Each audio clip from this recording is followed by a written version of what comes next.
Cloud. Okay, I'm going to record and stand back. Okay, so hi everybody. I'm so glad you came. We are here on a beautiful Saturday morning to train. And for those of you that are watching the recording, I'm Michelle Stuchel, Emerald Ambassador, and Brittany Howard is here, fabulous diamond, re-entry silver. And we have a lot to talk about this morning. And one of the things I wanted to start out with was mindset. You know, I'm always going to talk about your mindset, but here's my question to you. What are you expecting? We talk a lot about mindset and taking thought our captives and what are you thinking? But I want to shift it a little bit. What are you expecting? Are you expecting to move forward and grow? Or are you saying, oh no, I don't have any joins. Where are all the joins this month? Great. I had a great couple months and now I've tapped out my market. What are you expecting? Are you expecting to attract business builders? Are you expecting to grow in your own personal development? Where's your mindset? Is it, well, I've tapped it all out. That's called poverty and scarcity. Or have you had many good months and you're saying, this is going to be a great month too, because I know my people are out there, because there's enough of the pie to go around. And I want to challenge you to raise your level of expectation. A lot of us have had really great months, right? Just crushing it month after month. I have crushed it month after month. April, I had 11 joins, and this is just recruiting, okay? I'm not just the aspect of recruiting, because that's, let me just throw this in. Your recruiting is not the measure of your business success. Can we just be clear about that? Recruiting is not the measure of your success. Your points going up and adding business builders in your personal development, that is a better indicator of your success than just your recruiting. Because if you're recruiting without retaining, we need to have a little chat. But in the area of recruiting, I've done really well over the past several months recruiting. And it was really tempting to think, whew, there must not be any more people out there. I've recruited them all. That's a lie from the pit of hell. Can I just be clear about that? You can still expect, if you're doing the right things, that your people are out there. You have not tapped out anything. Where's your expectation? Is it in your personal development? Is it in your recruiting? What are you expecting? Now with that, make sure that you're doing the right things so that that expectation can come to fruition. If you're not talking to people about plexus, guess what? You're not going to be recruiting anybody. But as a man thinks, so he is. So it starts with your level of expectation. What are you expecting? What are you wanting? What are you fueling for your belief? Okay. I did a live, I think in May or June about this because I had had some great months recruiting. I mean, I recruited 11 people one month, 15 people the next month, 6 and then 6. And I was like, I wonder if I'm done recruiting for a while. No. Your people are there if you're doing the right things, continuing to reach out to people, adding new contacts, continuing to fill your funnel and continuing to follow up. So where's your expectation? And then do the heavy lifting. Please be doing the heavy lifting with our book study. If you are reading the book just to check it off, it's not going to do anything. Knowledge by itself only puffs up. It's applied knowledge, and when you allow it to change you, that it yields results, okay? So please don't do that. Please apply what you're learning. Hey, Tristan. So there we go on mindset. Okay, what I really want to talk to you about, which I'm really excited, and is branding. And the reason why I want to talk about branding is because we have talked about for ages what our goal is, right? And if you are here because you want to grow your business and you are after financial freedom, right? You want everything that comes with financial freedom, to give up precious time away from your family on a gorgeous Saturday afternoon where you could be at the pumpkin patch. You're here because you want to grow your business, right? And how do you do that? We talked about Monday night, the right things, focusing on the right things, and that sheet, the weekly accountability sheet, right?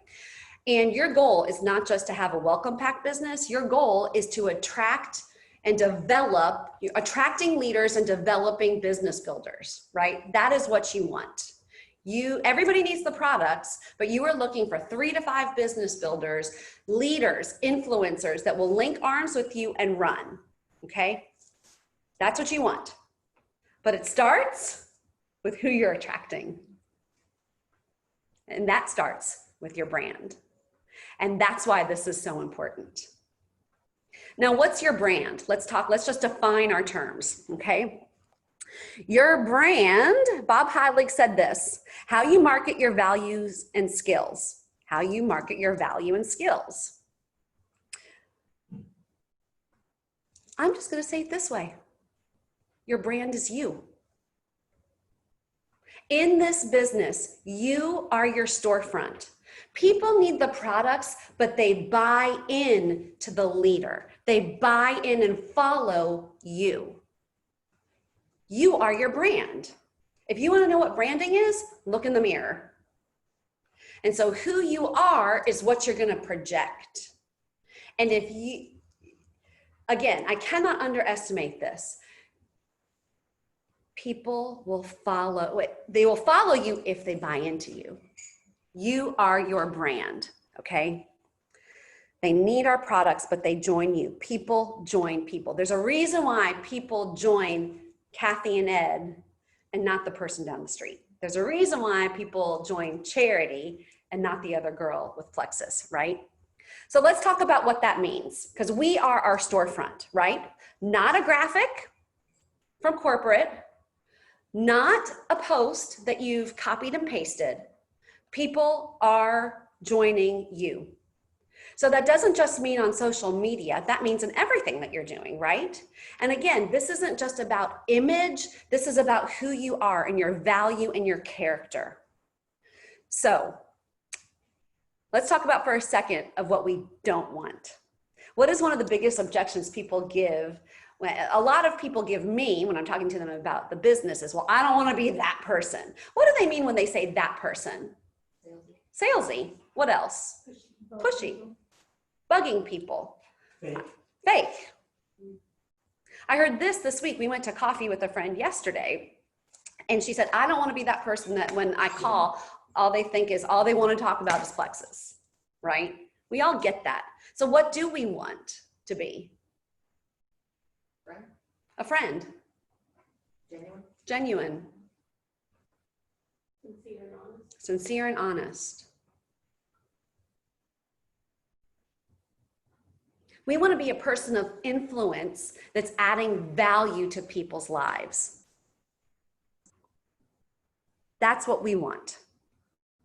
We want to raise our own leadership lid and project that, not in an inauthentic way, but in an authentic way. And look, I'm not where I want to be, but thank God I'm not where I used to be. And I can share that journey. And that's authentic. People, think about the people that you're drawn to. Think about leaders you respect. Think about a leader you respect. What is it about them that draws you to them? Confidence.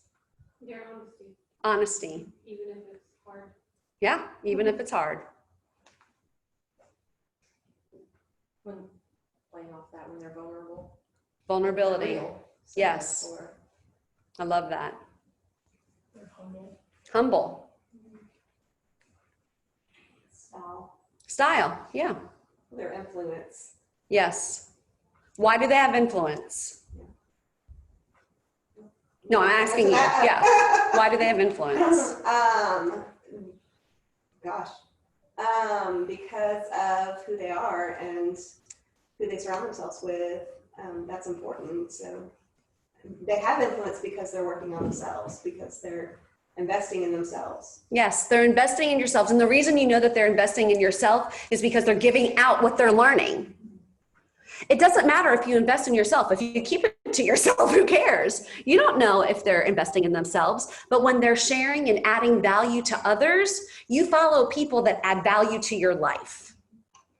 Okay? That's what makes confidence, competence, character, and you see that displayed in how they give out, right? So when they add value. So how are you adding value in your life, in your relationships, and in social media? Because your storefront is your social media brand. Now, it is possible to be successful at Plexus without social media. It's just going to take a lot more hours. It's a totally different model. Okay? Well, not totally different because you're still adding value. But we have been given a gift in social media where you can impact unlimited numbers of people with one post. You have a platform to influence the globe. Did you hear me? You have a platform to influence the globe. Every single person on this planet that has internet access. And that is a gift, and that's why we use it, okay? And Brittany said this to our friend yesterday. She said, social media, this is a paraphrase, is one of the greatest gifts we have, because if you look at it with how much value can I add, what can I give, not what can I get. What am I giving instead of what can I get? Okay, so what do we want? We don't want to be salesy. We want to be authentic. We want to be adding value. We want to be real. We want to be vulnerable. This is what we don't want it to be all about Plexus. We want about adding value to people's lives. And how do we do that? We do that by 3 ways. And if you've been around in Plexus at any length of time, you've heard us say this. You educate people, you empower or inspire people, or you entertain them. And that is how you add value. And when we say educate, that doesn't necessarily mean you have to write a thesis on aeronautical engineering. It could be a recipe. It could be about a craft you're doing with your child. It could be something that you're reading in a book. You are educating, and it doesn't mean that necessarily that you are the expert. You can be showing that you are on a journey and sharing as you're going in this journey what you're learning, right? How do we entertain people? By making them laugh, right? Think about the times we're living in. People are desperately hunger for joy. We can't even see people smile outside because we're wearing masks all the time. And adults don't laugh nearly as much as we should to begin with. So you can add value to people by making them smile. Amy and Celise are great at this. Look at their walls. They make people smile and chuckle and laugh.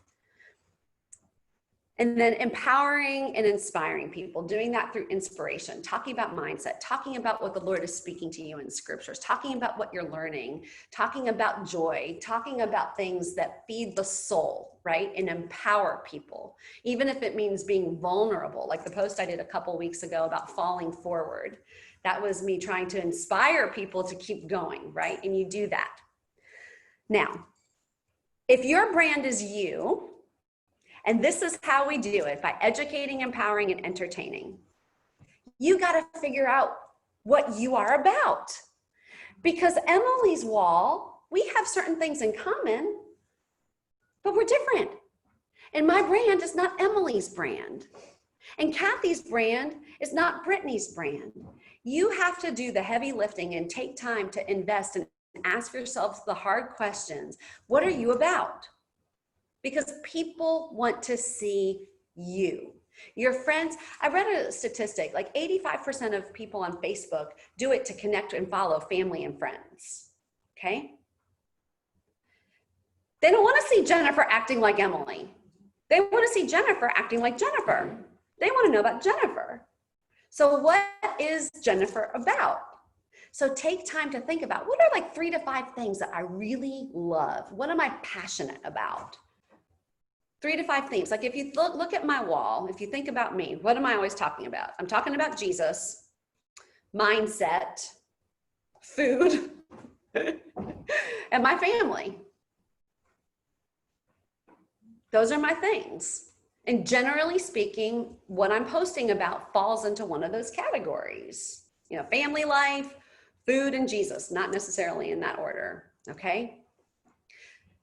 Think about that. What is it about you? Say, Lisa and I were talking, and she loves doing crafts and stuff. She's going to be starting to do crafts.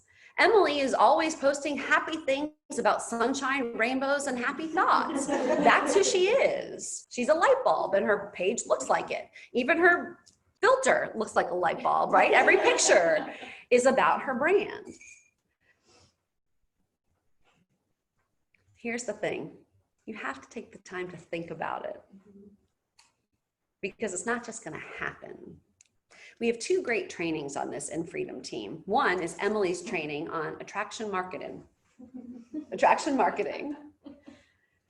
Fabulous training. And the second is the one that April did in August of last year about branding. And if you just type in branding and look it up. They should be in the units. Oh, is it? Okay. I think so. Perfect. They are excellent, excellent, excellent. But it takes time to figure it out. What you don't want to be doing is getting to 8 o'clock at night and think, shoot, I didn't put a post up today. I need to slap something up. Can you imagine if you went to the Gap and you see in the store window a handwritten sign, sale, because they forgot to take the time to come up with some great marketing materials that talked about a sale. They just took a magic marker and wrote sale, or they put something up that just said, I love Jesus. Yeah, like my church doesn't do that. They don't just hand you a handwritten bullet. They take time, they think, they put forth something that's attractive, that catches the eye, right? It takes planning, intentionality. This is part of your job.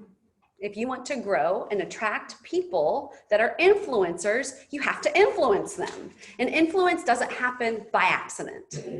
It takes intentionality, planning, and it starts with evaluating what's going on your wall now. What's going on with your brand now. Some great, and this is great tips. Go look at Christina's wall. Go look at April's wall. Go look at Emily's wall. Look at Brittany's wall. Very different brands, but they have there's certain things that they have in common. And then look at your wall. I did this myself. Then look at your wall.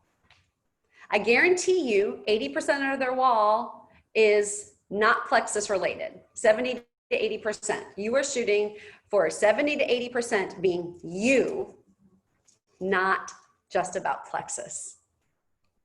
Adding value to people's lives, sharing your journey, making them laugh, adding value, okay? So about that other 20% when you're talking about plexus. When you're doing this, you've heard us say, facts tell, stories sell. What your goal is to touch the heart. You want to touch the heart. And you don't necessarily do that by join my team for $9.95 this month. It's going to be great, and here's some great probiotics that'll make you poop. Right? You do that by sharing how your life is different, what this opportunity is affording you, where you're going, and make it personal. There's nothing wrong with sharing other people's stories, but what's even more powerful is when you share what this has done for you. It's great to know how Jesus has touched people's lives, but what really inspires me is when I hear about what Jesus did in Emily's life when she's telling me, right? So you talk about how, like the post I did this morning, I really thought about that. I couldn't go outside without getting a throbbing headache before. Yesterday, I did a live. I was watching my kids play Foursquare. We weren't going to go into debt putting our kids in private school, but now I don't even have to worry about that because I can pay double my kids' tuition each month if I want. That's a great feeling. What is this doing for you? And if you don't have the level of success that you want, where are you going? Right? I wasn't always able to say that I was an emerald and could pay for my kids' salary, my kids' tuition, but I knew that I would. I knew that I was going to be on the beaches of Mexico or Hawaii or wherever we're going. I knew where I was going. I knew where I was headed. I knew that this was life-changing. And so I could talk about that. What is this doing for you? People need to know that. You show them the difference. This was what was, this is what is. And you can do that with your other people's posts too. But the more you show yourself and what this is doing, it will touch the heart, because that's what you want, right? People make buying decisions based on feeling, and then they justify it with logic. So it's not like I'm saying this for you, it's not like you want to make people cry every post, but you touch the heart and then you sprinkle in the logic, right? Think about it. We have 7 days in a week. So think about how you're posting and what you're posting. Print out a calendar. Think through. Maybe on Mondays you do a motivational post about motivating people for what their lives could be like with the business. Maybe Tuesday is a testimony Tuesday and you do someone's story or your story. When was the last time you shared your story? Wednesday, maybe on Wednesdays you're going to do something about facts, how, autoimmune disease is connected to gut health, so you make sure you're touching the different personality types and you can talk about logic and talk about things that justify the behaviors. Maybe Thursday is another story about the opportunity and where you're going. You're looking forward to paying off debt. You're looking forward to being able to take a trip. You're looking forward to being able to stroke a check for the couple that can't afford the adoption. Oh, that would be better for Freedom Friday. Maybe do that on Freedom Fridays. But do you see what I'm saying? Intentionality on how you're posting, and look at what is it that you're posting about, because whatever you put out there, that's what you will attract. Go look again at these people's walls. April and Christina post about the opportunity all the time, all the time. You think there's a correlation why they're growing like they are? Maybe. All the time. And it can be both, it can be both. But whatever you put out there, that's what you're gonna attract. And this takes time. What are you trying to do? What is your goal? Your goal is to add value, to build trust and rapport with your people. Your goal is not to sell a product. Because when they buy into you, they will join you. And as you increasingly add value to their life, they will follow you and you'll be able to speak into their life. And as they see your journey, you can say, come follow me. This is what it can do for you because they've seen what it has been doing for you. Does that make sense? Okay. In terms of Plexus, let's talk about stories. So you've got your Facebook wall, right? You also have stories. Now stories, 500 million people use stories a day. 500 million. And this is the really cool thing about stories. When you add a new story, it will automatically bump up to one of the first stories in your people that are following you. Does that make sense? Am I explaining that correctly? When you add a story, it will bump up to the front. It's not just chronologically posted. Do you know what I mean? And we are in an image-based society. Estimates are that within 2 to 4 years, 90% of what's going on Facebook is going to be video and images. And these images catch people's eye. And what's even better about stories is you can see who's following you and who's engaging with you. April did a great training on this, and you can go back and watch it, but you can tap and look and see who exactly is following you on all of them. Now, you don't want this, again, same rule of thumb. You don't want this to be all about Plexus. You want to be about you with Plexus sprinkled in. But here's what I've learned. Because remember, your brand is you. People want to see you engaging with your products, not just posting a graphic about them. April is a master at this. Most of her stories are not unique. The best story that gets the most response is the one with her filling her water bottle, doing her pink drink, and then drinking her pink drink. They want to see you engaging with your products. a woman that I just met who's a social media guru. I mean, she took a company from 6,000 on Instagram to 67,000 on Instagram. She said the same thing. Michelle, people need to see you engaging with your products. And as they do that, it becomes real. That's taking, you know, a picture with you if you're pink drink and then saying what it does. You don't even have to say, come join me, see what this can do for you. They want to see that it's real. Engage with your products. And it doesn't have to be every day. Again, I mean, I'm still using graphics that I find on Instagram stories and things like that, but the more you engage yourself with your products, the better. Stories are fantastic. Live videos will always bump up to the top of somebody's newsfeed. And the sweet spot is not a long video, it's 3 to 5 minutes. And the more concise you can make it, the better. Does it make me nervous? It still makes me nervous. Are they always fantastic? No, my lives are not always fantastic, but they're always seeing me, right? Think through it, make your points, try to be tight, but people want to see you. They want to see you and they will follow you. I would say shoot for once a week, doing a live, not once a month. That's a great goal if you're just starting out. Once a week to do a live. Keep it in your brand. What are you passionate about? Talk about what brings you joy and how you can add value to your audience. And again, it could be a journey, right? People follow experts, but they also follow a journey, a story.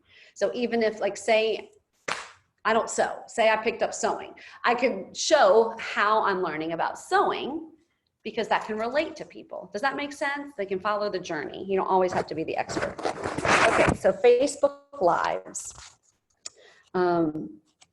And doing them consistently, because if you're adding value to people, people will look forward to what you have to say because you're being consistent. They want to know. I want to know what Emily's going to do for her next workout. I want to know what inspiration she's getting because that inspires me. And I know I can always go to her wall to get inspiration or a podcast or something she's listening to because I know she's on day 8,068 of listening to Jim Rohn, right? Because she's been consistent and she's adding value. All righty. And the last, I think the last thing I want to say about branding is think about your audience. And the way you figure out your audience is go back and look at your wall. What's getting the most likes? What's getting the most comments? Because just because I think something is speaking to my audience doesn't mean it is. I have to go back and look. Right? And then think through how you can add value in that area. Who is your audience? Is it homeschooling moms? Is it, for Whitney, teachers, ed? Is it men that are coaches? Is it working moms? Is it conservative Christians? I mean, I do not attract liberal Democrats. I don't. I attract conservative Christians. Glory, hallelujah. And my biggest post engagements is when I'm posting something like that or about Jesus.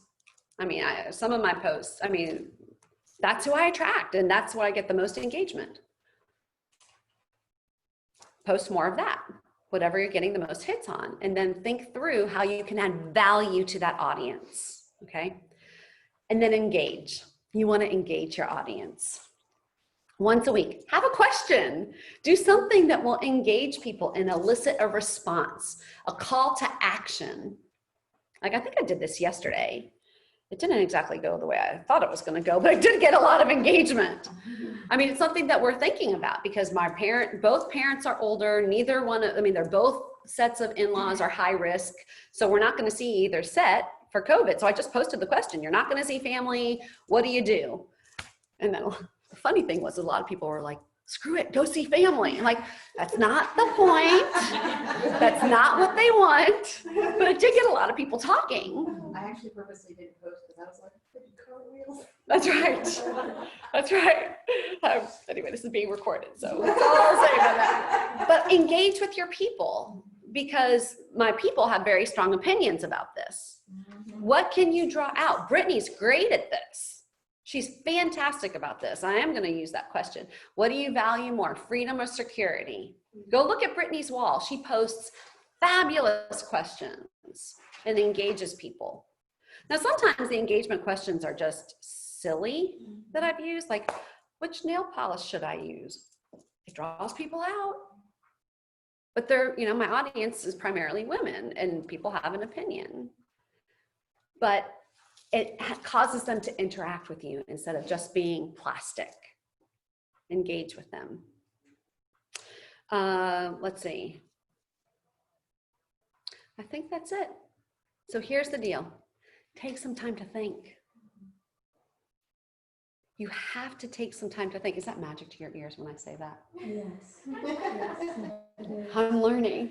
Hashtag personal growth. See, that's an area where I've really had to grow because I like to do. Get up and get moving. I like to act. But for months, my business didn't grow. And I don't want to be insane doing the same thing and expecting different results. So think. Go back and look at April and Christina and Brittany and Emily's walls. And then think about your own wall. What image are you putting forth? How can you add value? Who is your audience? What do you love talking about? And then shine in that area. Shine.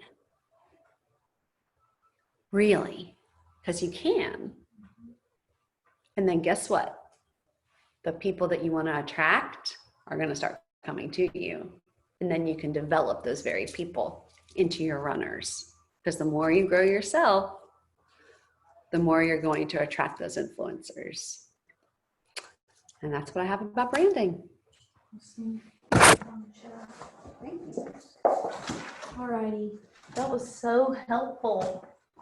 You can stick it there on the DVD player. Where? On the DVD player? Yeah, it's old. Okay. Well, okay, I wanted to add on a few things about branding before we hop into this coaching segment. But really loved what Michelle said about confidence, because I really think that is the ticket. And it doesn't really matter what your brand is. People won't follow you if you're not confident. Mm-hmm. You have to be confident. And you don't even have to be successful. I mean, I before I was successful, I knew where I was headed. Fallon, same exact thing. Christina, same exact thing. Michelle, same exact thing. Before we had any level of success, we knew that where we were going. Okay. And so that does attract people. It attracts business builders when you are confident, because when you are confident, then they feel like you're going to get them where they need to go. Okay. So confidence is the key, and no matter what your brand is. And then Michelle talked a lot about adding value. And I remember the first time I heard that, and I thought, I don't know what value I have to add. I still struggle with this. I am not kidding. It's like a major problem, but I know I'm not the only one who feels that way. So if you're thinking like, well, I don't want to be a self-promoter. I don't even know what I have to offer people or what makes me unique or different or whatever. My number one tip is add value to yourself first. You cannot add what you do not have. Okay. So if you don't know what value you have to offer, add value to yourself first. Because my best posts are born after I have read or listened to something that inspired me. If you're inspired by it, you will be inspiring. Just like Michelle said, one of the ways you add value to people is by inspiring them. Well, if you don't feel inspired, how are you going to inspire? If you want to be inspiring, be inspired. And that takes intentionality. It's something you have to do on purpose. You don't usually just wake up every day feeling inspired. If you do, please learn how to bottle that and you market it and be a millionaire. Nobody wakes up every single day just automatically feeling inspired. People who are inspired do it on purpose. They go seek something out that will inspire them. Like what Zig Ziglar said, motivation doesn't last. That's why it's like bathing. That's why you do it on a regular basis, right? And being inspired or being inspiring, same exact thing, okay? So add value to yourself first. As far as how to brand yourself, you're going to pick just a few things to really hone in on. You don't want to be scattered all over the place. You can really boil it down to what your core values are or your favorite things. And I would say pick 3 to 5, no more than 5, and post about those same things over and over and over. That way people know what to expect from you. And in order to figure out what those are, if you don't know what your 3 to 5 things are, some questions to ask yourself. What's interesting to you? Like, when you learn about something and you think, oh, that's really interesting, I want to learn more about that. That's a clue into and you don't have to be an expert. So this is another thing about branding. Don't feel like you have to be an expert, because you don't. You just have to be interesting and maybe even know a little bit more about something than most people do. And do you know how to accomplish that? Just learn. Most people, when they get out of college, they stop learning. They think their learning phase of life is over. And when you are a child, you don't have to think about learning. Like, you're kind of forced to do it. You don't have to think about growing either. It just automatically happens. When you're an adult, you have to do it intentionally. So these need to be daily habits. You need to learn. You need to grow. And you need to figure out, be very self-aware and figure out, what do you like to learn about? What's interesting to you? It could be theology. It could be food and nutrition. It could be knitting. I mean, I don't know. It could be dog walking, but you just need to do you. Okay. So figure out, what do you like to learn about? What's interesting to you? And then you just share with people what you're learning. You don't have to be an expert, because if you learned something, you're probably a step ahead of most people. All right. Another question you can ask yourself: what do I love to talk about when I'm with my friends or people that I'm close to, family, whatever? When I'm with people I'm close to, I could talk about blank for hours and never get tired of talking about it. That's a clue as to what your brand is, what your core values are, okay? And if you're still lacking clarity on your brand, just know that clarity is a gift to the action taker. Clarity comes as you do. And it often comes more from what you did wrong or what did not work, right? And if you do things, I mean, think about Thomas Edison with the light bulb, right? Sometimes people say, oh, he did this 1,000 times before he found the idea that worked or whatever. But he did 1,000 different things, guys. Like, and he just didn't give up. He wasn't like doing the same thing over and over. Like, why didn't it work this time? 998 times of doing the same exact thing. Why is it still not working? And then finally on the 1,000th time it worked. No, he did it wrong 999 times before he finally did it right. Okay, so you have to be willing to be bad at something before you are going to get good at it. If you're waiting until it's perfect or until you have it all figured out to take any action at all, you're never going to get there, and you probably won't start. It's not going to be perfect. It takes practice. Not many people are unnatural at it the first time they do it. And a lot of people think that, oh, if I'm just not good at it, this is just not my thing. No, it's a skill that can be learned. It's learned by doing and by analyzing what's working and what's not, okay? So clarity is a gift to the action taker. And if you're stuck on this, I need more clarity about what my brand is, if that is what you're constantly seeking clarity, you're not really looking for clarity. What you're looking for is confidence. All right, and then the other thing is, this number one branding tip, okay, $1 million tip. Everybody needs to write this down because this is so important. Don't try to be somebody that you're not. Just because you see somebody else who is branded well and they're killing it and crushing it at the whole branding game, that does not mean that just because they're having success with it, that you do exactly what they're doing or try to be exactly who they are. If you're trying to brand yourself like your sideline who's killing it, you will come across as disingenuous. People want to know who you are. At your age, number one, don't try to be your sideline, because you're not your sidelines. But you all have unique gifts and talents and strengths that God has given to you personally that you have to offer other people. okay? And your talents and gifts and strengths, that's God's gift to you.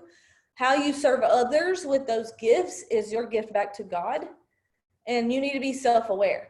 You just need to figure out what is it that you enjoy doing, what you're good at, what you're interested in, what you like talking about, all those things. Be specifically you, because you can be crazy successful being you, but you will never be crazy successful trying to be somebody else. Okay? So I remember one time while I was talking to Fallon, and I'm like, I don't know what my brand should be. Like, I don't know how to do stories. I'm not good at any of that. I can't even take a good picture.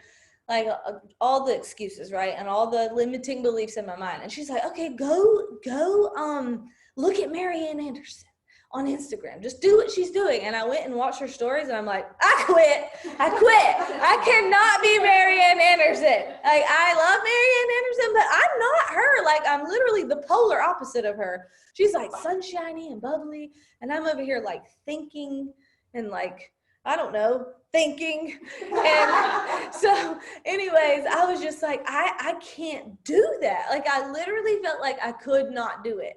But the most freeing thing is when I discovered that I don't have to be Mary Ann, because Mary Ann is really great at being Mary Ann.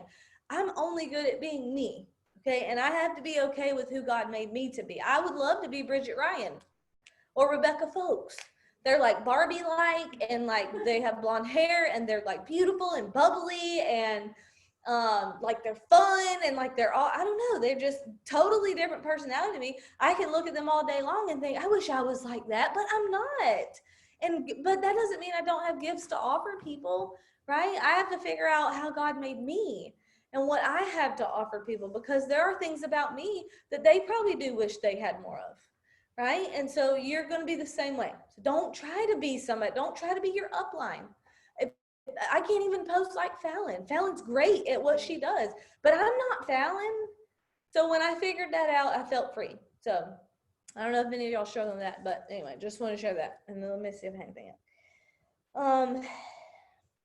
Yeah, that's all about brand. Okay. So now I feel really nervous because I'm just like, is this going to work? I need to coach somebody that I don't know super well.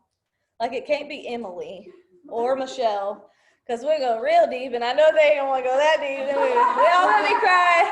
They're not, because I know them like super well, so I know exactly what the issues are. But it needs to be somebody that don't know well, and that you don't have like this massive fear of what people think of you, and also that you just don't mind being vulnerable. And maybe you're feeling like something feels hard. You don't really know like the next step or how to overcome some obstacle. Anybody in here like that?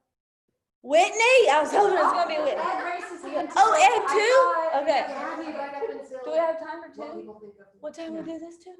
11, or do you want a chair? Yes. Actually, let's get 2 bar stools so we can sit right here. Oh, that's a great idea. So you don't mind being filmed either, right? Because this is recorded. You share this to the whole world?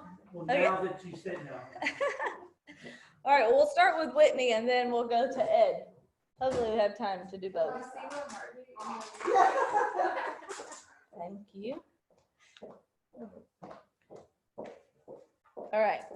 This is going to be so fun. I can write this off. A bar stool. Totally. I'm going to go buy 2 You more. can justify this. Okay. All right, so let's get in this. Yeah. Do you want me to move that? What? The computer? Maybe I'm going to move it back a little bit. Okay, let's see. More of this. Okay, so y'all, this is the first time I've met Whitney. I hope this works. I'm serious. I'm so nervous. I've never done this before, like in public. I know that I'm good at coaching, but I don't usually do this in front of people. But anyways, so we have realized lately that a lot of people struggle with coaching. And a lot of it, coaching or helping your team, has more to do with just being a good question asker and a good listener. And I have practiced this so much that I now can do it with people that I don't know. We did it yesterday, and a lot of it you may see may not have anything to do with plexus. And I find that a lot of leaders, they fall into a trap of thinking, what do I need to do to fix this person's problem so they will go work harder. And it boils down to intention. If that's your intention, people will sense pushiness and that you're after your own goal, not like that you care about them as a person. They won't feel like you're being genuine. But if you go into this with an intention of, I see this person's potential, and for some reason they're not reaching their potential, how can I help this person move forward so that they can reach their potential? And if that's your intention, then people will feel cared about and connected with. Okay, so I would say, as far as coaching, check your motives, check your intentions. And it doesn't mean that you can't want to be successful. It's not that when I'm coaching somebody, it's not that I'm completely selfless. I mean, obviously, I'm not going to take my time to coach somebody that I feel like is not going to produce or whatever. But if I see somebody's potential and I really know what I'm looking at this person thinking, if this person was successful, here's what their life would look like. Like it would change everything for them. They sense that. And then if I do that with enough people, I do reach my goals every time. I will reach my goals. Like I'll reach my goals by default. Okay. So you've got to be focused on the other person and your heart needs to be right before you do it. Okay. So I'm glad that you volunteered to do this, Whitney, because I don't know you. I've never met you, but you are killing it. So first I need to know, like, what rank are you? So senior silver, yeah. Senior silver. When did you start? August. She went silver and senior silver in August. Okay. And what's your goal this month? What's my goal? Mm-hmm. Senior gold. Senior gold? Yeah. So you want to double rank? Yeah. Okay. And then how many joins have you had this month? It's 7 level 1, and then I have 2 level 2s. And what day are we on? 16. So, okay, so we're 2 weeks into them. Okay, so recruiting is not what you're struggling with. So tell me this, what are you most excited about right now in your business? The money. The extra income. Yes. Because why? Because I'm a teacher, so I mean, by the end of the month, I'm broke. So having that extra, like they deposited money yesterday, I think. So Mhm. that was nice. So what does the money allow you to do? Like, why is that a big deal? Pay off some debt and then be able to do things with my family. So what piqued your interest in this opportunity in the first place? Like, why did you even start this? The business or the products? The business. The business, because I wanted to be able to spend more time with my family. Like my end goal is to stay home with my daughter and hopefully one day another baby. Mm-hmm. So you have one kid, Yeah. and you're a teacher. Yes. Okay. And how long have you been teaching? This is my 6th year. Okay. Do you love it? I love my children. Do you love teaching? I love my children. Okay. So let's just say this, when you are at the end of the month, it's before payday and you feel broke, like what comes up then? Like what do you start feeling like? Anxious. I usually have to, use my debit card or my credit card to start paying for things. And then at the beginning of the month, I pay off my credit card, and then it's the same cycle again and again and again. So what would be your ultimate why? Like if your calendar was empty, bank account full, what would your days look like? I would wake up and cook breakfast with my daughter, and we would go for a long walk, and we would just hang out all day. Be careful what you wish for. I'm just kidding. I'm totally kidding. But definitely stay home with her and Yes. just be mommy. What would your husband be doing? He would still be going to work. I hope he doesn't. So like if you're making $1 million, just visualize that. If you're making $1 million, would he still be doing the exact same thing he's doing now? No, we've already talked about that. He would go charter fishing.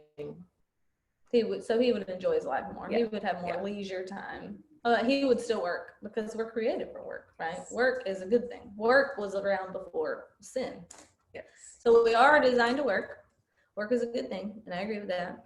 But most men do want more leisure time. A lot of times they do feel driven to work more, longer, harder because they have family to provide for, right? So it probably takes some of the pressure off of your husband. Yes. So after you've cooked breakfast and gone on a walk with your daughter, when you're a millionaire, then what are you gonna do with the rest of your day? Go hang out by my pool and just splash and play all day. Read some books. So tell me what you love about your Plexus business. Like what makes you feel like, oh, I was born for this? Well, first of all, I believe 100% in the products. Like it's taken me from being on the couch every afternoon and on the weekends just miserable to where I'm up playing with my daughter. I mean, I'm cleaning my house, I'm cooking dinner, I'm doing things that I never thought were possible because I was tired. So I believe in 100%. And then I just love the people. Y'all make me feel happy all the time. So you love the community. Yeah. And then what makes you feel like you were born to do this? Like, do you get a sense of achievement or accomplishment when you've done something? Yeah. So like I never thought I would be any close to anything like this. Like I was like, I'm going to be a teacher. I'll be a teacher the rest of my life. And then like my first couple joins, I was like, oh, this is nice. I like this. So, and then it just kind of it's been keeping going. And I don't know. It's just. So like recruiting, is that what makes you feel like on top of the world? Like it makes you feel like you're good at it? Why did you think you would never do something like this? Because I was not a person, I'm actually really shy. So, but since starting this, I have come out of my shell a lot. How did you do that? Emily telling me to. Very coachable. Okay. Yeah. Well, there had to have been something that took you from I'm a shy person to now I'm recruiting 7 people and we're only halfway through the month. I guess just doing it. Y'all keep always saying, be bold, be bold. And so in the back of my head, I'm like, I could be bold. I could, you know? So like, I'm really like in the back of my head. I don't know if you can see my heartbeat right now, but it's like, but I'm being bold. That's what you got to do, right? Yes, definitely. It does take boldness. It does. All right. So I think we've established your why. You want to be a stay-at-home mom. And so that is that like, what would the money allow you to do? Let's just say you had enough money. Because I mean, a teaching income, it's a nice income. You can support a family with that. But you're going to be making way beyond that. So I want you to think like a little bit bigger than just staying at home, because you're going to want work to do too. Like you're going to have people to influence. You're going to be making an impact. Your daughter will be the most impacted, but God has other people that you have work to do with too. So what is the money going to allow you to do? If you're making $10,000 a month, where's the money going? I would love to, give back to the church, give back to the schools. Like I would probably donate to the schools. I would love to still volunteer, even get Lindley involved in that. Bigger house, vacations. Like I want to go to Disney World. So, and I want a bigger family. Like I want more children. So Yes. the extra income would help with that. So freedom. Yes. That's what freedom would look like to you. Yeah. Just spending more time with your family, having a bigger family, going on trips, and all these things. Okay, so what feels hard in Plexus right now? Talking on the phone. Tell me more. She's here. Talking on the phone to who? Everybody. Emily? No, I can talk to her on the phone. Just the people I'm joining. That's my kind of standpoint right now, is getting my girls on the phone and doing that welcome call. So is it getting them on the phone or being on the phone? Both. Do they get on the phone? Like, are you able to get them on the phone? Yeah. Like some of them or all of them? Or I could probably get them on the phone. oh, so you're not asking them to get on the phone? Yeah. Why not? Well, why is it, you're saying it doesn't feel hard to talk to Emily. Yes. So it's clearly not being on the phone that's hard. So something else is hard. Like, what is that? What's the difference between Emily and the person that you're joining? Like, why would that feel easy, but somebody joining you feels hard? I don't know. Like, I've just never been a big phone person. And then I guess I'm just scared I'm going to say something silly, because sometimes my mouth goes quicker than my mind. So worried I'm going to say something wrong, I guess. And then what would happen? Probably nothing. Well, what are we scared of? Well, are you getting on the phone and doing welcome calls with these people? Not at all? Zero. Zero? So not just only getting on the phone with Emily? All right, well, what would be the results if you did get on the phone? Why is Probably that a lot better. In what way? Like Why these do girls we would need be young more men? inspired, and we'd probably move quicker More inspired for what? for doing this with us. Are they inspired at all? Yeah. But something's holding them back? Yeah. So is it the coaching that you're scared of? Because why?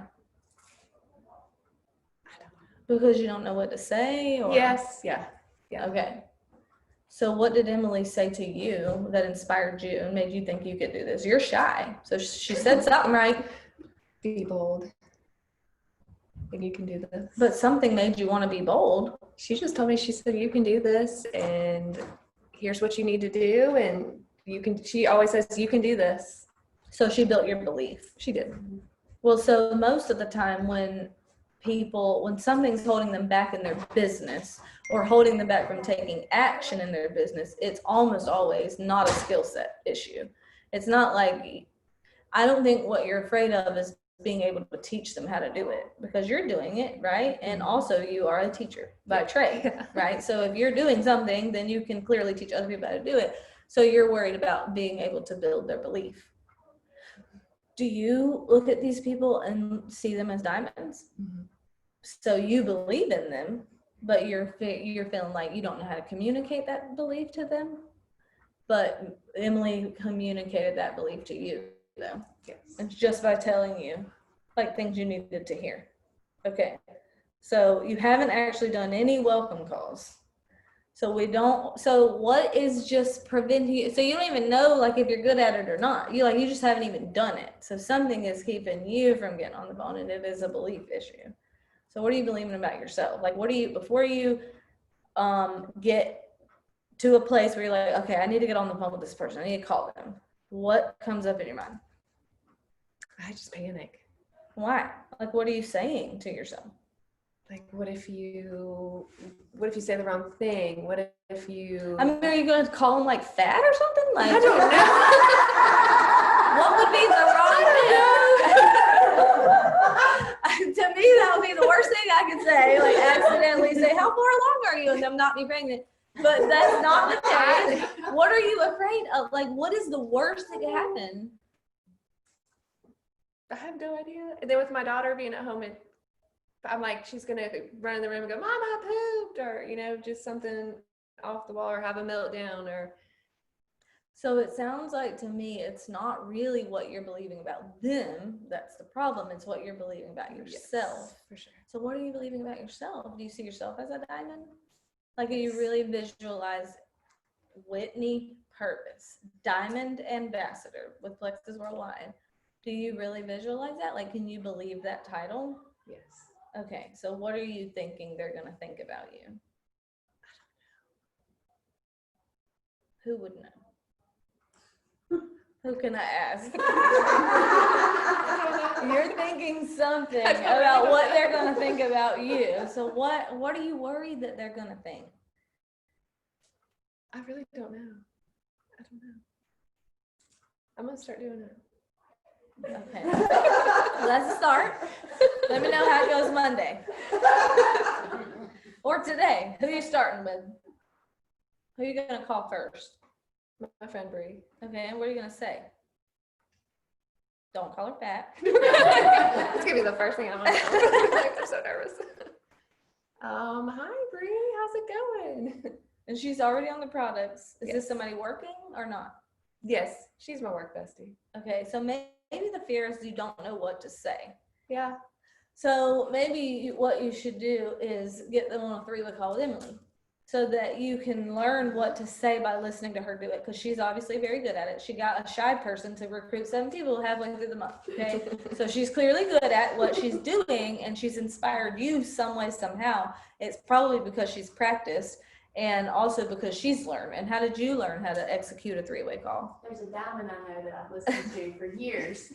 Yes. Over and over and over. Yes. So you're going to learn how to get good at this by doing it or by listening to somebody else who is good at it.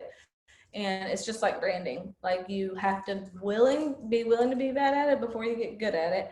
But in order to sell the call or like get them on the call, I mean, there could be a lot of objections in your mind why you don't want to take their time, or they're busy, or this or that, a million things. But you know that if I get them on the phone, the results could be they're going to be more inspired. Isn't that what you said? If I get them on the phone, they'll be more inspired to do this.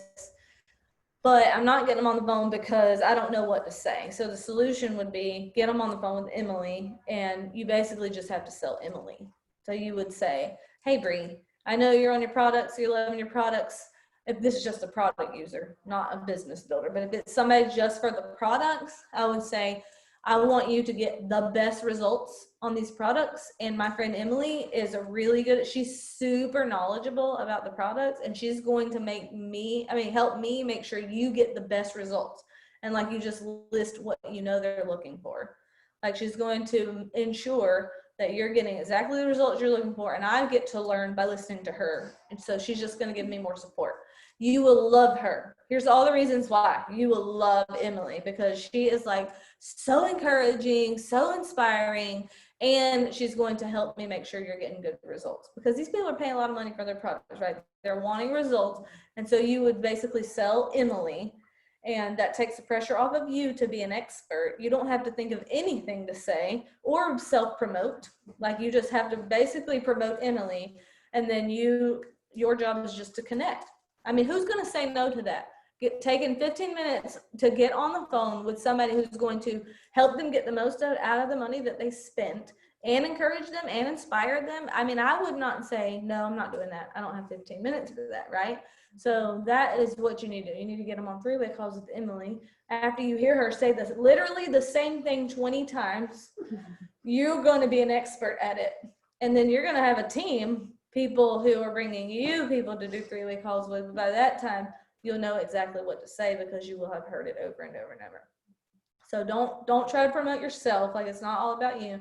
You don't want to be the only leader that's there casting vision for them, or believing them, or trying to convince them, or anything like that. You can compel them by selling your upline, and then you will learn that way. So let's see if that gets duplication happening on your team, because I really do think it will. I really do. What do you think? Sounds good. How you feel now? Does that feel like lighter, or does you feel scared to death, or like, what do you feel like when you think about calling Bree right now? Are we gonna do it? We're not doing it. Okay, so obviously you're still scared. All right, so we have more work to do. I'm just totally kidding. You don't have to call her right now. You can just message her and say, hey, you got 10 minutes. I really need you to talk to my friend Emily. Yes. So can you do that? Yes. Okay, how does that make you feel thinking about messaging her and saying that? Not as nauseous, Why not? because you've kind of talked me through it for a little bit more. Yes. Like poor Emily's been, she has. We've been, yeah. Yeah, well, I mean, maybe. But every time I hear it, it makes me feel like it takes it a notch down. So did you think before that it was all up to you to say the right thing? Did you think you had to do the whole call by yourself, or did you know that it was supposed to be a 3-way? Yeah. And you just didn't know how to sell that without feeling like weird, or what? Yeah. I just didn't know how to, I guess, talk to them about just starting it. Like the call with Emily, or with you? With Emily. Okay. And then being like, hey, this is Emily. She's amazing. Yeah, just sell your upline. Yeah, and I think a lot of people struggle with that, like, just not, because it does feel weird. Like, it's 2020. We don't generally do 3-way calls, and so it does it's different. And so you're kind of worried about, like, what is this person going to think if I ask them to get on 3-way call with my upline? Also, don't say upline, say my friend, because upline is a very businessy, network marketing-y word that is a turnoff to a lot of people. So don't say upline, just say, this is my friend. Here's all the reasons you're going to love her, and here's what's in it for you. So that's kind of the formula to get people on the phone. Okay, this is my friend. You will love her. Here's why. Here's what's in it for you. And then all the pressure is off. And some people are still going to say no. I mean, not many, but you're still going to have people ignore that. But then the one that they're not the ones you're looking for. The ones you're looking for are the ones who are willing to get on the phone with her, right? Those will end up being your people. And then she'll inspire them. She'll cast vision. You learn. There's no pressure on you. Not yet. And when your team starts bringing you people, then you might get that permission to feel some pressure. But anyway, so, all right, well, then we solved the problem of you being scared of these calls, because now you know exactly what to do to go get all these people on welcome calls with Emily. So how many level 1s do you have total? 22. Okay. So message all 22 of them Okay. today. Said you have like 10 minutes sometime this week, today or tomorrow or the next, if it doesn't have to be today.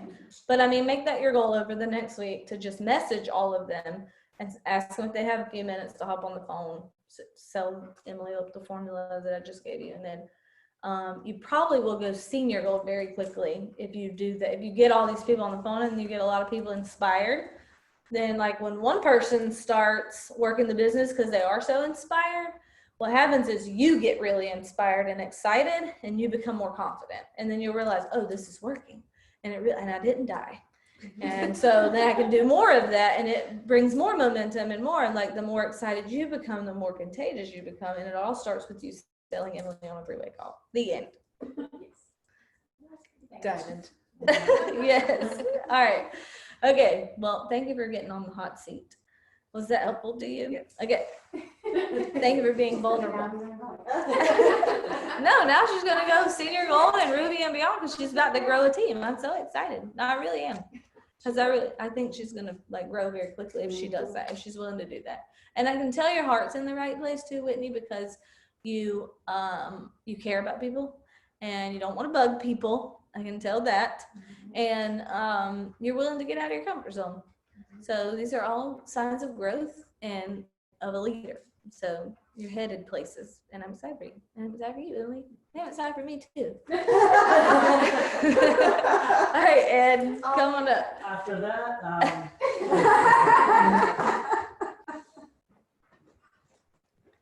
And before we start with dissecting Ed, can anybody in here tell me a good question that you just learned to ask by listening to me coach Whitney? Did anybody learn anything about coaching? Because that's the goal. What did you learn, say, Lise? I've heard you do this now 3 times, and you always start out with what are you most excited about? Mhm. And when Michelle did that 2 hours later after we had our call with Connie, and she was like, wow, thank you for asking me that. So, and I could see she let like, oh, I thought you were gonna immediately go here. Like, first what are you excited about, which helps then look at the positives also. So being like, okay, so what do you got going on that you don't? Yeah, like what are we Before talking you get about on to your that, couch time let's talk today? about what we're happy about. Mhm. And then it'll help also put what you're fearful about into perspective. And I Mhm. like how you led Mhm. people to answer their own questions instead of giving them, this is what That is super is going important. on with you. The question over the Yeah. question, yeah. Yes, so that's a great point. The goal of coaching is not teaching, not really. The goal of coaching is asking people, like I already know the answer, Right. but that my goal is not to tell people the answer. It's because I'm not their boss. A coach is different than a boss. A coach is somebody who guides and can kind of direct and even draw people out by asking questions and leading them to their own conclusions. But I'm not trying to we have plenty of training videos that will teach someone the skill set a lot of times that they need to know. Oftentimes with coaching, you're dealing more with mindset than with skill set. Videos can teach somebody a skill set, but nobody can replace a human being that's willing to get to know somebody and figure out what it is that's driving that person. What do they want to accomplish? And then what's holding them back? That's really the goal of coaching. It's not, how can I fix this person's problem so I get them to work harder, right? Okay. Hi, Ed. hi, How you doing? doing well. I'm so glad you came. Thank you. All right, so I know Ed a little bit because I've actually done 3-way calls with Ed, and also he's been to several trainings. So, but I don't know you very well. So tell me, what rank are you? I'm gold. And your wife's also gold, right? Correct. Okay. So they're doing this together, and then how long have you been in the business? I've been sharing since April. Okay. So went gold pretty quickly. Mhm. Because average time to gold is about 5 months. So how many months was that when you went gold? Like 3. You've been gold.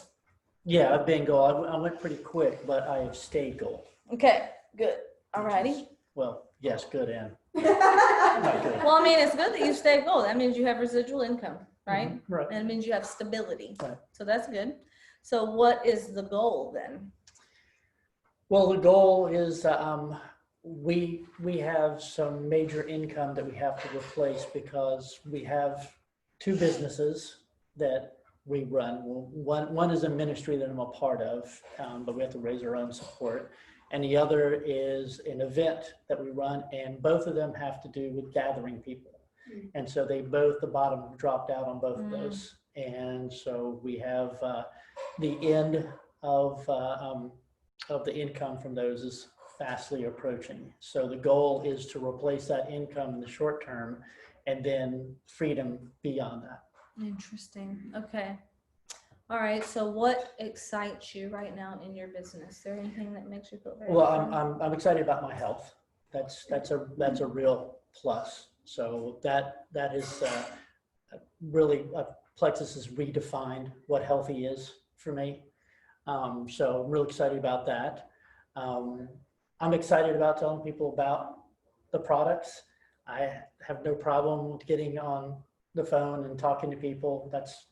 I'd rather be on the phone when talking to people than doing the admin kind of support work. So that's those two things, probably telling people about the products and So making getting to products. connect with people Yeah. is what you love. Yeah. So what's like an admin task to you that you And- don't like to do? An admin task that I don't like to do is opening up my back office. Mhm. That's not something that I really like doing. That's one of those things that I don't do. If your back office said 10,000 points, would you like it then? I'd probably like it a little. Okay. Okay, so why don't you like your back office then? It's revealing. What's it revealing? It's revealing. And I've got to say, I don't know, to be honest. I think it's revealing. I think it's revealing things that are deficient in my business, but I don't go there. So I can't say that it's actually revealing things that are bad. So you just because avoid it. I just avoid You don't know what it's Right, revealing. exactly. You don't even know. Okay. So what might it be revealing? If it was revealing something, Yeah, yeah. what would it be revealing? That there are people that are on the edge of quitting, and that I need to call people and find out why they're quitting, and to try and hear negative feedback. That's the fear. Yeah, it's pretty revealing. Yeah. It's a revealing background. So it is revealing. It is definitely, that's fear Mhm. for sure. You're scared of what they're going to say when you call them and ask them about their products, Mhm. or is it business? Well, it's both. I don't, what business builders I have identified have not done the legwork. But I mean, it is kind of also, that's also revealing because it's somewhat of my struggle is the work. I talking to people and engaging them and even inspiring is not something that is a challenge, but the challenge is the work.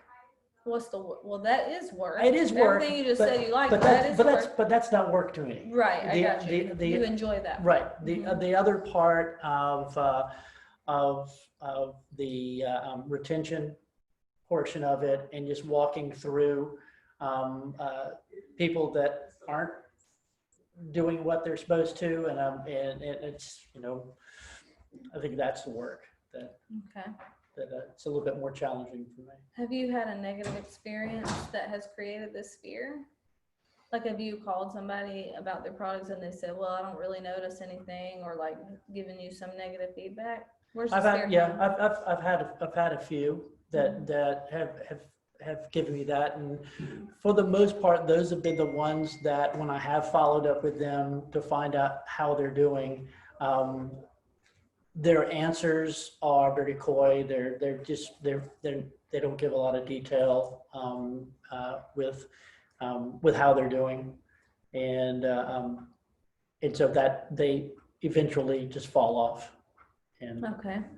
I mean, I haven't had that many. I was about to ask, how many level 1s do you have total? Do you know? Yeah, I'm 22. Okay. So I don't would know. you say it's more than 30% of people giving you negative feedback? No, I'd say it's maybe like 15%. Okay, well, that's a very low number, just so you know. It's normal. Like that is, it's actually better than what most people would have. Because here's what happens when somebody spends the money on their products, if they're only interested in the products, generally they want some kind of result. And about 70% of the people, usually around 70-ish, they understand that it takes consistency, time, those things, and they understand that Flex is not a quick fix, and like they want change, and so they'll stick with it, and they notice results as they stick with it. But then there's like the 30% who enter the witness protection program, and then you never hear from them again. I have literally had somebody, as soon she's so excited about the products, and I said same exact thing to her that I said to every other person who I've ever signed up. And the day after, or it was on day 3, I went to check in with her to see if she got her products. She had unfriended and blocked me so that I couldn't even follow up with her. So, I mean, that happens, and just know that it's normal. Like, it just kind of comes with the gig, you know? So it might not be doing, if your numbers, like if you're getting negative feedback or ignored by more than 30% of people, then I would say we need to look at your methods. But what I'm hearing right now, it sounds like it's normal. Well, and you just don't like that. Right, and that has spilled over into the recruiting side, the part that I do like, because if I recruit, that means I have more of that. And so that's kind of, I've just seen that I'm not as excited about recruiting because I know what comes next. So are you saying that it has hurt your belief in the products? No. Okay. So then so it's the fear of getting that negative feedback, like you hate it that much to where it keeps you from, do you have people on the products who love the products? Yes. Okay. So what you focus on expands, right? Like I never noticed a white Lexus before I bought one. But now that I have one, I know 3 parents at my kid's school that drive the same car I do. And I see these cars everywhere because now that I have one, like it's what I'm focused on. Like I notice it more. And, if you think about if you go into the locker room after a football game, go into the winning team's locker room after the game is over, and you will not hear anything about a bad call that a ref made or injuries, things like that. You're going to hear all of the positive things because they're all excited because what they're focused on is how they just won. Now, same exact game, go into the losing team's locker room. You are going to hear literally every single injury, bad call, whatever, all the reasons why they couldn't win. Okay, so and the difference really, it's not really talent level most of the time, because when especially talking about pro teams, talent levels are usually comparable, right? But it's what they're focused on. Even though same exact circumstances, different results, but same circumstances, what the teams are focusing on is completely different, totally different experiences because of what they're focused on. Right. And you would even hear that from the losing team's fans. Like they're going to leave that game with a completely different experience than the winning team because of what they're focused on. And so you're telling me that 15% of the people that you've signed up are giving you negative feedback. And you have people over here who are loving their products, but you are so focused on the 15% that you can't even move forward and help more people. But they have to love me.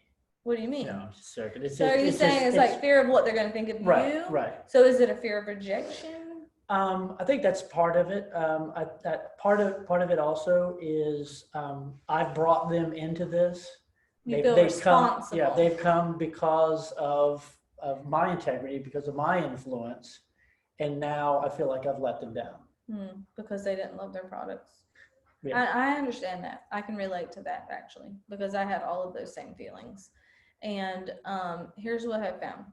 That is not, well, first of all, we have a 60-day money back guarantee. So there's that. Mhm. And if they don't love their products, then they can, they can get their money And I've back. told every one of them that, Mhm. and none of them have taken that. And you know why? Because they love you. So I don't think it's a reflection of like what they're thinking about you. If they know they could get their money back and they don't, it's because they care about you. So that means you've added value in some regard, right? So it's not a matter of what they think of you, because they're not thinking any less of you. They might think less of your product if they didn't like your product. But here's another thing that causes the anxiety when you go into the back office and you're worried about who's going to turn their subscription off. I worried about that day in and day out for the first several years of my business until I had solid leaders on my team who were just as invested in their business as I was. Because until you have leaders on your team, you feel like it's all up to you. And you kind of approach it as, this is about how much product I can sell. Like I have to build my business by selling as much product as I can. And the more product I sell, the faster I'll get to my goals. When really what's going to get you to your goal, which is freedom, is leaders. And if you have, let's just say you have 22 people you have to take care of, and it's all up to you, then it feels like a lot of pressure, and that fear can come up. Like you will dread going into your back office because you work so hard to get all these people on their products, and then you sign in and you see some of them have fallen off, and then you just feel like it's 2 steps forward, one step back, or 1 step forward, 1 step back, But you don't feel that way when you have leaders who want it as bad as you want it. Mhm. And so that would be the ultimate goal, is focus on who you're looking for.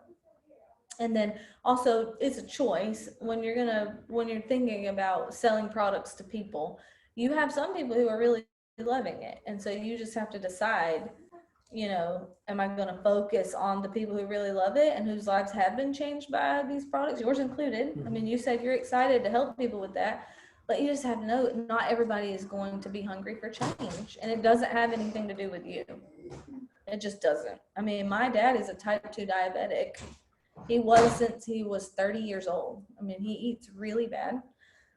He just does not care about his health at all. And like, I really love my dad and I really would like to see his health improve, but I can't want it for him, And I could let it bother me, or I can just decide to love my dad. But my dad not being on my products has not kept me from being a diamond. And I would say what got me to diamond was finding and creating and developing leaders. And you're saying my favorite part of the business is connecting with people, inspiring people. So do that.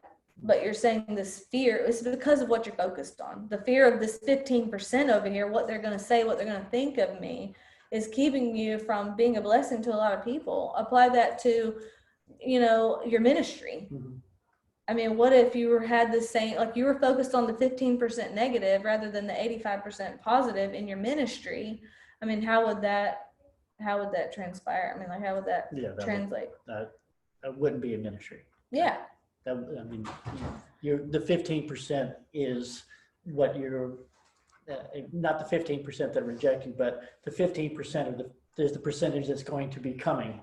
Mm-hmm. The 85% is the ones that are rejecting. Mm-hmm. So for the most part in ministry. Mm-hmm. So with ministry, especially the group that I'm ministering to. Yeah. So with ministry, there's some really hard things. Yeah.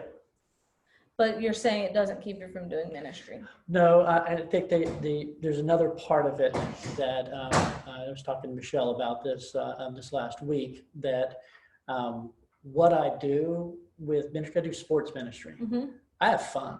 I mean, it's a lot of fun doing what I do. There's hard work to it too, but the fun is a real, added bonus. So really, when you look at someone and you say, what is your why? My why is to do what I've been doing, but I can't do it because of the finances. And I'd like to do it bigger, but it's a challenge for me to look up and say, I've got to do something else that it is not the thing that I've been loving doing. So are you saying Plexus? Yeah. Plexus. I mean, if I had the choice of being able to run a tournament and share the gospel with college students and or duplexes, there's no question about what I would be doing Mm-hmm. with my time. Mm-hmm. You know. Right. So, but are there parts of Plexus that feel very fun to you? Yeah, there are. I mean, I like talking with people. I Mhm. love engaging people, and I'd like to inspire more.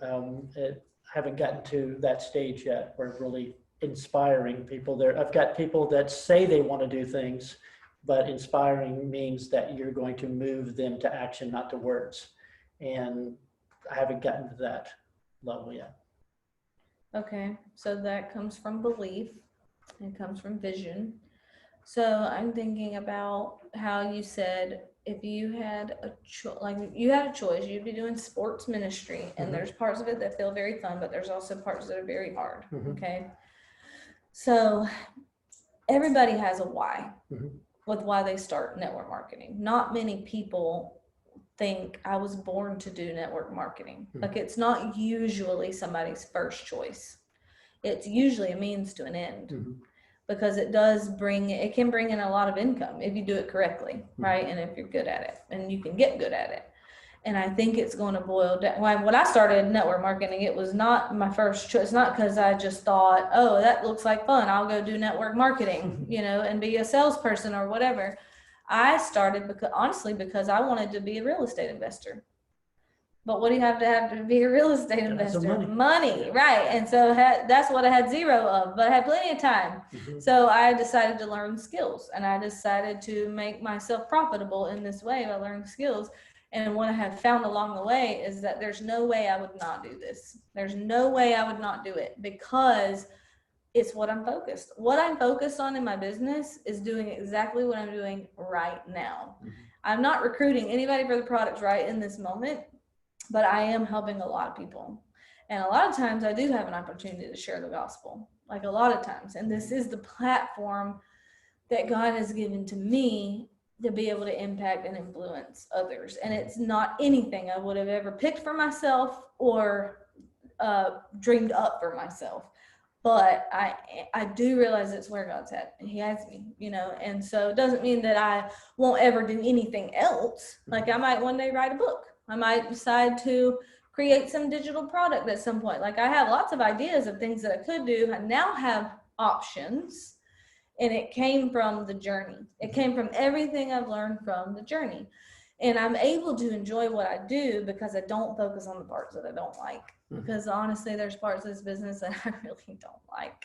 But I focus on the parts that I do like. And it's not that I'm saying that I don't do the parts that I don't like, because just like in ministry, right, you still got to deal with the parts you don't like, right? And it's like that with any business or any career. So like I asked Whitney, you like teaching? I love my kids. Do you like teaching? I love my kids, So I mean, that's just with any part of life, right? Do you like being a parent? Well, ask me that tomorrow, I mean, but it's worth it, right? If you're focused on the right things. If I'm, as a parent, focused on all the things I despise about my children and all the things I hate about parenting, then I probably would be a pretty miserable parent. Correct. But if I focus on the journey and why it's worth it, then my perspective changes, my energy changes, my emotions change. So I think it boils down to just what you're focusing on. So what do you think you need to do to move forward in your Plexus? Do you have a desire to move forward in your Plexus business? I do. It's a desire and a necessity. If we are going to be able to live the life that we have lived and want to live, then I have to be. So is it a necessity though? Is it a necessity? It's like you're saying this is your only option. No, it's not. It's not my only option, but every other option is going to take away the freedom level that we have had and want to have. Mm-hmm. Like what, getting a job or something? Yeah, it would have to be, and with what I've done, if I was going to go work with the church, or if I was going to go work in some other capacity, it probably would not bring in the income that we have been bringing in, and it would definitely change the opportunity that we have to continue in ministry because it would take away that time. Mm-hmm. So, it's what we've lived a very unique life for the last 25 years because we created this ministry opportunity. And it's been an experience a lot of people have invested in, and a lot of people have seen that the production of what we have, the results that what we've done. But at the same time, it's really, I guess it's really unique. There's not too many people, when I tell them what I do, go, oh yeah, I knew somebody who's done that before. Right. Yeah. So you really enjoy the freedom that you have. Yeah. So core value, freedom. So there's something about Plexus that is drawing you Yes. to this. Yes. So if you were going to go, let's just say your job was to recruit other people who were doing what you were doing, coaching, your sports ministry. I do recruit. You think you have, you do recruit people? Yeah. Okay. Did you ever have any problems doing that? No. Okay. Well, that's because you believe in it. Like, that's because you're excited about it. You love it, what you're focused on about it, and you really believe that they're going to love it too. Okay. And it comes from what you're believing and what you're focusing on. So there's something in Plexus that is drawing you. It's not a necessity. So make sure you're honest with yourself. There's something in Plexus that it has to offer you that is intriguing to you. So you need to hone in on that and like focus on that. If you really want to move forward in your business, you're not going to attract leaders if you don't really believe in what you're doing, right? Right. So what can you do to build your belief in what you're doing so that you can move forward? Well, there's obviously there's more training that I can do, and it's not, I can always learn more about the products, but it's not the product training. I think it's more Diamond Docs and hearing stories of other people, because I think the place where I struggle, that spot is come with me, trust me, and this is what you can be. It's more of come and take these products and they'll be good for you, and this is going to make your life better, but not that much better, because I just don't believe that place yet. I mean, I'm just being honest. Like with the product? Yeah. Well, no, with the business aspect, the opportunity that this is going to take you to that place to be a diamond. You asked earlier if you were going to, do you see yourself as a diamond? No. I mean, I'll just tell you. Why not? Why not?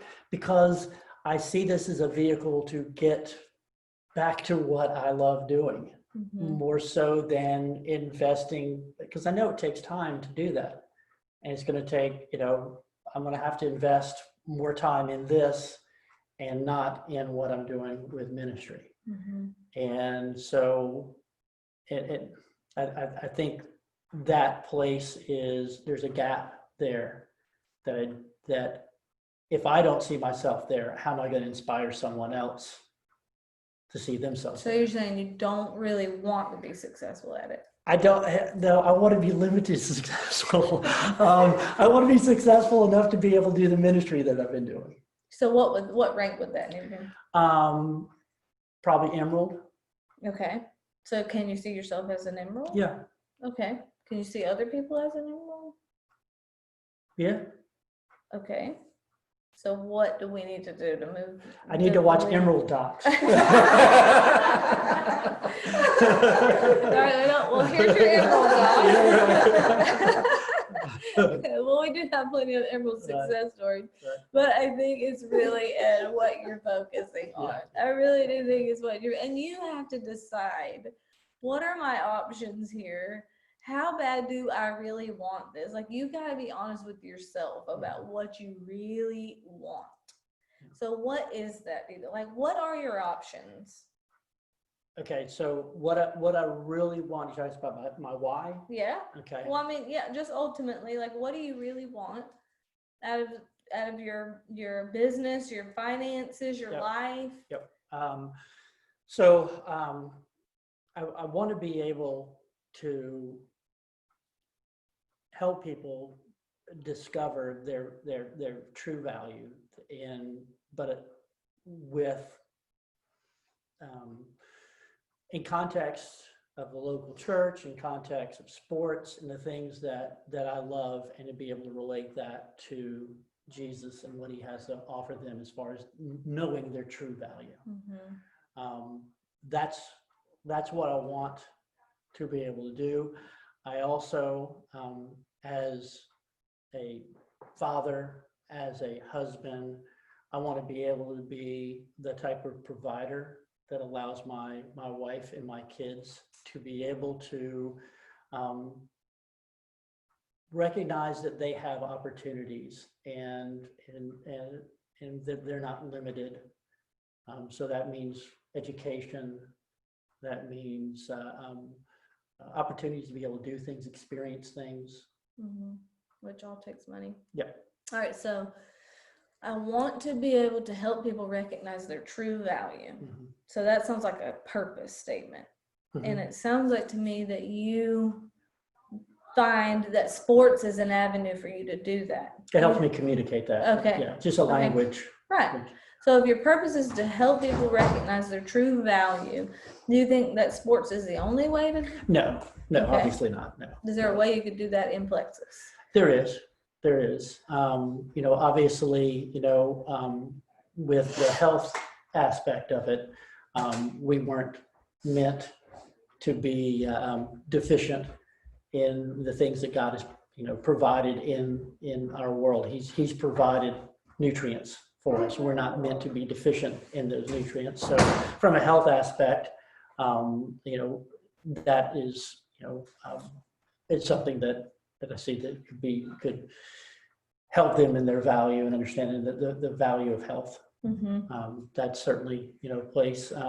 But also the things that I value as far as I just mentioned is, education and opportunity and things like that. Those take finances. So being able to encourage people to develop their business would also give them the potential to experience those things.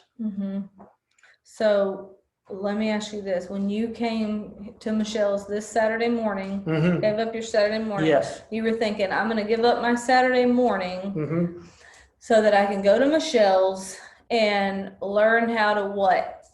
Like, it's going to help me do what? If I give up my Saturday morning and go to Michelle's, it's going to help me Get past this funk that I've been in. so that you can do what?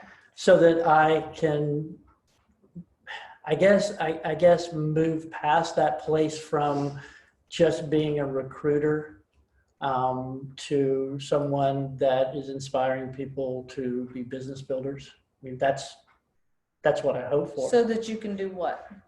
So that I can build a business that can finance the ministry that I want to do. Okay. So basically to make more money? Mhm. Because I didn't hear you say, I came to Michelle's this morning so that I could learn how to help people realize their true value. But that is the end goal in the ministry. So the ministry, when I say ministry, that is the process of helping people discover their true value. Because that's their true value is what God says their true value is, not what they tell themselves. Do you think that God has you in Plexus for this season? Yeah. Do you feel like you're stewarding it well? No. Why not? Because of the effectiveness of the time. I have time. I block time. That was a challenge for a while, was blocking time, because I would try and do this and this and this. And I would jump from one thing to the other, and I wasn't doing anything very well. And then I blocked the time, and I have the time, and I know with the amount of time that I have that I can reach the goals that I have for my IPA and for my calls and follow-ups and all the things that I need to do, but I just haven't been doing it. And why not? Because if I think it's because if I build this business, then I have those fears of that 15% or whatever it is, saying that they're not happy. Mm-hmm. So just one aspect that you don't want to deal with. Right. Okay. So the goal is make a lot of money, make 10,000 a month or whatever, so I can get back to doing what I love. What do you think is going to get you to that income mark? What is it going to take? It would take about that. Yeah. What, the income? Yeah. Well, what okay. action would it take? What action would it take? What is going to get you to that point where you can go back to doing what you love? Well, I think the discipline of just doing the IPA, reaching the goals that I have, but more so than that, I think it's the personal development. I'm in ministry, and the ministry that I do, I don't have like a hierarchy over me. Mm-hmm. There's not a coaching team that is coaching me. This is some of the best coaching that I've ever had, to be honest with you. I mean, when I was with FCA had great coaching because it was a great big organization, but there was still nobody in this area that I worked with. The closest person to me was Tallahassee that I was working with. Mm-hmm. And so I didn't have that kind of coaching. And so I think to take advantage of the coaching that's there, the training that's available, the personal development piece of it, you would think that in ministry that you're working on that constantly.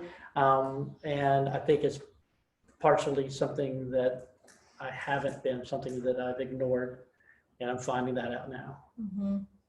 So are you willing to take the action? Yes, I'm at the place where I have to, and that means that I know it sounds weird because we're studying a book that tells you have choices, but I don't feel like I have a choice if I want to live the life that I'm trying to live. There's a choice that I can make to live the life that I don't want to live, and I could go do something else. But to live the way with the freedom of time that we have, and to live in the way that we live, this is where I have to go. So you're saying that it's hard if you go get a job, Yeah. to make money, leave your family, give up Yeah. your family, like that's really hard. That's And you're saying if I do what it takes to grow myself, be disciplined, get uncomfortable, make the phone calls, that's really hard. yeah. So They're both hard, yeah, but this is plus. choose your hard. Yeah. So right, Yeah. choose your hard. So Right. which one do you choose? Well, this, and when I say this, I have to choose this. It doesn't. The option of living the way that I want to live is, if that's the goal, if that's then I can't choose the other one because it doesn't make any sense. It doesn't lead to that. Mm-hmm. This leads to that continuation of that and the growth in it, and even expanding upon the ministry that I'm doing. Mm-hmm. So just it becomes a matter of if you're willing. Right. Right. So are you willing? Yeah. Yeah. Okay. Yeah. So you're gonna leave here and go do all the things then. Yes. What are you gonna do? Well, I think the personal development, I wrote down some of the videos that y'all talked about, but also there's, my wife and I are doing this together. Are you recording this? Oh, great. So my wife and I are doing this together. And one of the things that I recognize is that she's a detail person. I'm not. Mm-hmm. I'm a big picture person. And I need her to check me on the detail. And so I've kind of given her that authority, that, to check me on that. And so she loves doing the videos. She loves doing the training stuff. And so I'm giving her that right. She's recording this, so I'm gonna be honest. So she gets that opportunity to be able to, check me on that. Are you doing this? What did you do? Tell me about what your takeaways, et cetera. Okay. All right. So I just realized that we're 15 minutes over time. And I honestly, guys, I feel like I'm about halfway into this coaching. Like, I feel like we've barely scratched the surface, and there's like a lot more things we need to talk about. And like, we're just now hitting the tip of the iceberg. So we're probably going to have to finish this on the phone. Okay. Because I don't feel like we're done. Like, I feel like there's a lot more objections that we need to handle in your mind and belief that needs to be built and root issues that we have not even really gotten to. And sometimes how long have I been talking to him, you know? Half hour. Okay, yeah, it usually does take me at least an hour. So I feel like, well, I mean, I know that if you left here today, you're gonna go take some action. I think you have some takeaways that you could walk away with and that you could put into action. But I feel like there's some deeper things there that we haven't really hit yet. And I would have to have more time to like ask questions and go deeper. But now we're out of time. So can you just set up a time where we can talk more? Or maybe we can just meet for coffee or something like that. Sure, you're in Savannah, right? Yep, right around the corner. Yes. So anyways, maybe you guys at least wrote down some questions that you can ask out of this one. And I don't know if you want to record the rest of it, because I feel like we're gonna talk this out for a while. Well, I want Kathy to come because I don't go. Yeah, and have coffee with absolutely. women Yes. By myself. Yes, So, absolutely. yeah. Especially women's good looking as Michelle. You are good looking. But anyways, yes, of course Kathy's invited. So anyway, but thank you for hopping on the hot seat. And I'm looking forward to continuing this discussion, because I still feel like there's something that's holding you back. I didn't know there's I was that something complicated. well, I mean, people are complicated, but I think it boils down to being honest with yourself and then just really thinking the things through. Sometimes, especially men, I find they don't really think the issues all the way through. Men are what you see is what you get. Women, we do tend to think deeper and feel things deeper, but I think if we had a chance to really talk it out and we could come to some conclusions. But what I like to see when I'm done coaching someone is like a renewed fire, like a passion that you're ready to go forward and you feel like I can do this. Do you feel like I can do this right now? Or you still feel like there's something that may be holding you back? Well, I've always felt like I could do this. Mm-hmm. I guess it's the will. It's will I do this? Mhm. Yeah, the want to. Yes. Yeah, and so potentially yes. The want to is it's got there's a certain reality that is coming and is coming soon. Mm-hmm. And if I don't face it now, then I'm facing it then, and it's Yeah. going to be a lot more difficult questions to answer than what I'm answering now. Mm-hmm. Yeah. So the "are you willing" part, usually when someone's not 100% willing to do things that feel hard and uncomfortable and you don't like it, if there is a why there and belief there, people are willing. But if you're not fully willing, there's something holding you back. And so that's what we'll have to talk about when we meet. All right.